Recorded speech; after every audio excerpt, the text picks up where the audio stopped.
Assalamu alaikum to all. Today our discussion topic is atomic number and mass number. Atomic number and mass number को study करने से पहले हम atom का structure देखेंगे, क्योंकि एटम का स्ट्रक्चर जब तक हमें क्लियरली पता नहीं होगा तो हम एटॉमिक नंबर और मास नंबर के बारे में क्लियरली इजीली स्टडी नहीं कर सकेंगे और ना ही इसे अंडरस्टैंड कर सकेंगे। Let's start. ये है एटम का स्ट्रक्चर, जिसके अंदर न्यूक्लियस है और ये इसके बाहर ऑर्बिटल्स हैं या इसे शेल्स भी कहते हैं। न्यूक्लियस के अंदर प्रोटॉन और न्यूट्रॉन होते हैं, जबकि इसके शेल में इलेक्ट्रॉन इवॉल्व करते हैं।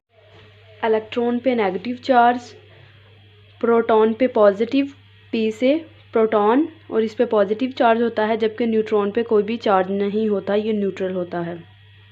उसके बाद हमारा जो बेसिक टॉपिक का है वो है एटॉमिक नंबर। एटॉमिक नंबर की सबसे पहले डेफिनेशन देखेंगे। Number of proton in nucleus of the atom structure is called atomic number. जो एटम का स्ट्रक्चर होगा उसके अंदर जो न्यूक्लियस में प्रोटॉन की अमाउंट है वो ही है एटॉमिक नंबर।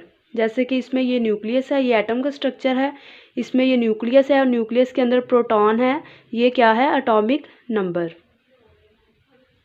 उसके बाद है इसकी example. For example, hydrogen has 1 atomic number and oxygen has 8 atomic number. जो हाइड्रोजन का स्ट्रक्चर है उसमें प्रोटॉन की अमाउंट 1 है, जबकि ऑक्सीजन में प्रोटॉन की अमाउंट 8 है। हाइड्रोजन के अंदर एक प्रोटॉन है, इसलिए इसका एटॉमिक नंबर भी क्या हुआ? 1। ऑक्सीजन के अंदर 8 प्रोटॉन है, इसलिए इसका एटॉमिक नंबर भी 8 हुआ, क्योंकि जो प्रोटॉन की अमाउंट है वही बेसिकली एटॉमिक नंबर होता है। नेक्स्ट है सिंबल। इसका मतलब ये है कि एटॉमिक नंबर को किस साइन से शो करते हैं। Symbol of atomic number is Z. जो एटॉमिक नंबर का सिंबल है वो क्या है? जी। नेक्स्ट है atomic mass. The number of protons and neutrons in nucleus is called atomic mass. जो न्यूक्लियस के अंदर प्रोटॉन्स और न्यूट्रॉन्स की अमाउंट है उसको कलेक्टिवली हम क्या कहते हैं? एटॉमिक मास।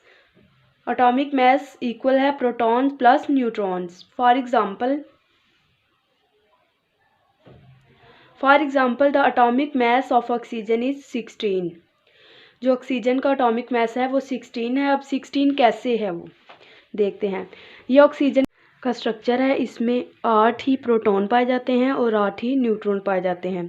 जब इनको ऐड करेंगे तो वो 16 हो जाएगा। यही एटॉमिक मास है। इसकी डेफिनेशन में भी यही था कि जो नंबर ऑफ प्रोटॉन्स हैं और न्यूट्रॉन्स हैं न्यूक्लियस के अंदर, वो दोनों को कलेक्टिव करेंगे, दोनों को ऐड करेंगे तो वो होगा एटॉमिक मास। प्रोटॉन्स भी 8 है और न्यूट्रॉन्स भी 8 है, ये वही है जो इसके न्यूक्लियस के अंदर थे। उसके बाद इसका सिंबल है। Symbol of atomic mass is E. Atomic number को हमने जी से डिनोट किया था, जबकि जो मास है एटॉमिक मास को हमने ए से डिनोट किया है। नेक्स्ट है रिलेशनशिप। अब इसमें हम देखेंगे कि जो एटॉमिक मास है उसका रिलेशनशिप क्या है एटॉमिक नंबर और न्यूट्रॉन के साथ। एटॉमिक मास इक्वल है जी प्लस एन। एटॉमिक मास ए, एटॉमिक नंबर जी प्लस एन न्यूट्रॉन।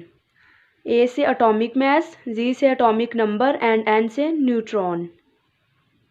अब हम एक एग्जांपल देखते हैं या न्यूमेरिकल, जो कि बुक पे दिया गया है, जिसमें एटॉमिक मास और एटॉमिक नंबर हमें बताया गया है। एटॉमिक मास 238 और एटॉमिक नंबर जो है 92 है।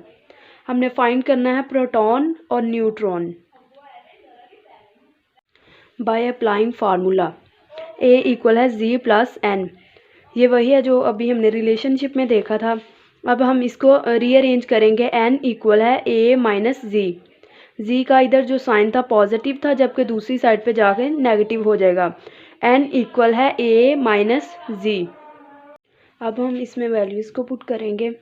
ए की वैल्यू क्या है? 238 और जी की वैल्यू 92। एन इक्वल है 238 माइनस 92।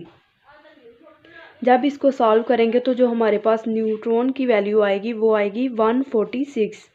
नंबर ऑफ़ न्यूट्रॉन की जो फाइनल वैल्यू है वो है 146। इसके अलावा आप इस फार्मूला के थ्रू जी की वैल्यू भी निकाल सकते हैं और एन की भी।